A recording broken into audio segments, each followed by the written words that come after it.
पुत्रोति भव, सब आशीर्वाद दिया, सुंदर लीला हुआ। ठाकुर जी की नजर पड़ी पोटली पर, बोले क्या है? बोले कुछ नहीं है। छुपाने लगे, छीन करके किया। एक एक मुट्ठी चावल ग्रहण किया, भूमि दान दे दिया, भूलोक का राजा बनाया। द्वितीय मुट्ठी उठाया, दूसरी मुट्ठी जैसे उठा करके खाए तो पूरा स्वर्ग लोक देवता लोक के राजा बना दिए। अब जैसे तीसरी मुट्ठी उठाई तो रुक्मिणी जी ने हाथ रोक लिया, प्रभु भूमि दान दे दिया, पूरे भूमंडल का राजा बना दिया, स्वर्ग लोक का राजा बना दिया प्रभु। परंतु ये आखिरी मुट्ठी आप न खाओ, एक अपने लिए भी रहने दो। तो भगवान रुक गए, सुदामा पर कृपा की, वापस लौटा अपनी नगरी तो देखा कि सब कुछ परिवर्तित हो चुका है, सबकी दशा बदल चुकी है। रुक्मिणी जी ने आशीर्वाद दिया, कुबेर जी पहुंचे और पहुंच करके धन का भंडार लगाया। विश्वकर्मा जी आए, सुंदर घर का निर्माण किया। सुदामा जी ने कहा कि ठीक है, कृपा तो हुई है सब पर, उस कृष्ण ने कृपा कर दी है, ठीक है, परंतु मुझे तो वही झोपड़ी चाहिए, उसी झोपड़ी में मैं निरंतर भजन करता रहूं। नहीं चाहिए ये स्वर्ग लोक, नहीं चाहिए कोई भूलोक, कोई सुख नहीं चाहिए। जिसकी कृपा से इतना कुछ बदल सकता है तो मेरा जीवन क्यों नहीं बदल सकता?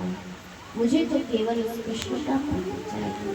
सबको सब कुछ प्राप्त हो गया कृष्ण को। कृष्ण ने सुदामा पर कृपा की और कृपा करके दर्शन दिया, मुक्ति प्रदान की और बोले हे सुदामा, जब आप शरीर पूरा करेंगे तो अंत समय में मैं आपको लेने अवश्य आऊंगा, वचन दिया, सब पर कृपा की। अब इधर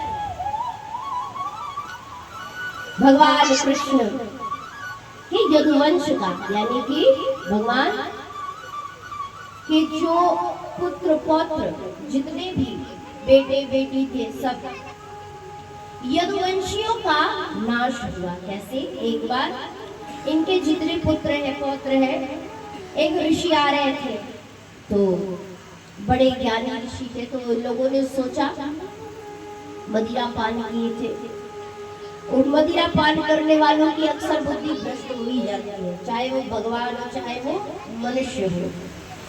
तो भगवान के जितने पुत्र पौत्र इत्यादि थे, तो सबने विचार किया कि बड़े ऋषि घूमते हैं और बड़ा नाम सुना है कि भविष्यवाणी करते हैं, तो आज देखते हैं।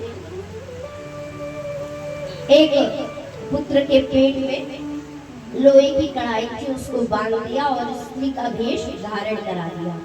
और जैसे वो ऋषि करीब आए तो बोले कि ये हमारी धर्मपत्नी, इनका ब्याह हो गया है, गर्भवती है, आप बताइए कि पुत्र होगा या पुत्री होगी, और इसका भाग्य कैसा होगा? मजाक किया उस ऋषि से। ऋषि तो शित, जैसे ऋषि ने ध्यान लगाया तो देखा कि ये तो हास्य कर रहे हैं और कोई स्त्री नहीं है ये। क्रोध में आकर के कहा, जो भी होगा, पुत्र चाहे पुत्री, वो तुम सभी यदुवंशियों का नाश कर देगा। शाप लगा, सब रोते रोते कृष्ण के पास पहुंचे कि ऐसा हो गया है। कृष्ण ने कहा